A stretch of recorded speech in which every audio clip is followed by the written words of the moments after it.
AB blood গ্রুপের মা ওর blood গ্রুপের এই রকম সমস্যা পরীক্ষায় খুব আসে। এটা ব্লাড গ্রুপ রিলেটেড সমস্যা। এই সমস্যার সমাধান কি করে করবে দেখো। পিতা এবি ব্লাড গ্রুপ, এবি হচ্ছে কোডমিনেন্ট একটা, রক্তের গ্রুপ হচ্ছে কোডমিনেন্ট ফ্যাক্টর, অর্থাৎ ওর একটা ক্রোমোজোমে এ এসছে, ওর একটা ক্রোমোজোমে বি আছে, এই দুটোই প্রকাশ পেয়ে গেছে একসঙ্গে, সেই জন্য এবি দুজনেই ডমিনেন্ট, এও প্রকাশ করছে এও প্রকাশ করছে। মা ও ব্লাড গ্রুপ, ও ব্লাড গ্রুপ হচ্ছে রিসেসিভ বৈশিষ্ট্য, অর্থাৎ এখানে মায়ের দুটো ক্রোমোজোমই, যে দুটো ক্রোমোজোম আছে তার মধ্যে ও ব্লাড গ্রুপ আছে এবং দুটোই রিসেসিভ ক্যারেক্টার। এই ও ব্লাড গ্রুপ কখনোই নিজেকে প্রকাশ করতে পারে না যতক্ষণ না তারা দুজনে একসঙ্গে আছে।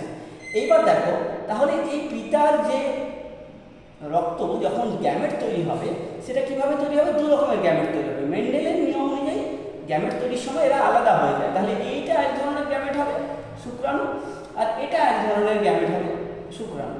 তাহলে দুই ধরনের শুক্রাণু তৈরি হয়ে গেল। আর মা দু ধরনের ডিম্বাণু তৈরি করবে না, এক ধরনের ডিম্বাণু তৈরি করবে।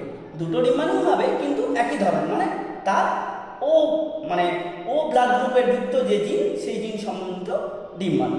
এইবার এদের সঙ্গে যখন ম্যাচিং হচ্ছে তখন দেখো, মায়ের কাছ থেকে দুটো ডিম্বাণু আসছে, দুটোই ও, পিতার কাছ থেকে দুটো শুক্রাণু আসছে, একটা হচ্ছে কি এ গ্রুপ যুক্ত, একটা হচ্ছে বি গ্রুপ যুক্ত। এ গ্রুপ যুক্ত যে শুক্রাণুটা আছে, সেই শুক্রাণুটা মায়ের যে কোনো একটা এগকে যদি ফিউজ করে তাহলে সেটা কি হবে? আই।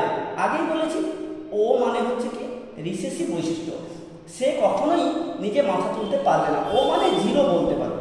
তাহলে এই ক্ষেত্রে এই মানুষটি হবে এ ব্লাড গ্রুপের, এই শিশুটিও হবে এ ব্লাড গ্রুপের, ঠিক আছে। আর এই ক্ষেত্রে দেখো, এই শিশুটি হবে বি ব্লাড গ্রুপের, এই শিশুটিও বি ব্লাড গ্রুপের, কারণ এই যে এ দুটো মিললে বি, এই দুটো মিললে বি।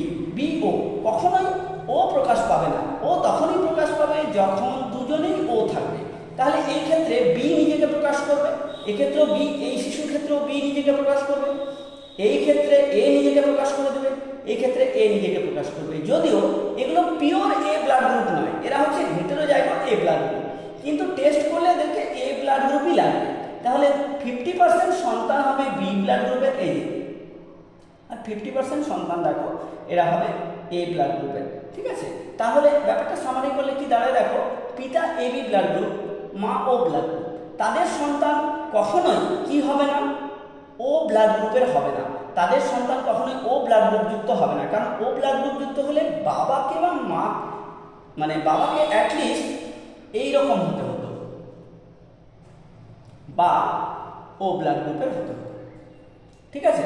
কখনোই বাবা এবি আছে আর সন্তান ও হয়ে গেল, এটা কিন্তু কখনো হবে না। এটা যদি হয় তাহলে বুঝবে যে গন্ডগোল আছে, মানে এদের জেনেটিক কাউন্সিলিংয়ে গন্ডগোল আছে, এই শিশুটি ওই বাবা মা নয়, কোনোভাবে সে আলাদা হয়ে গেছে। তাহলে পিতামাতা যদি এবি হয়, পিতা যদি এবি হয়, মা যদি ও ব্লাড গ্রুপের হয়, তাহলে শিশু কখনোই ও ব্লাড গ্রুপের হবে না, সে এ ব্লাড গ্রুপের নয় বি ব্লাড গ্রুপের হবে, ঠিক আছে।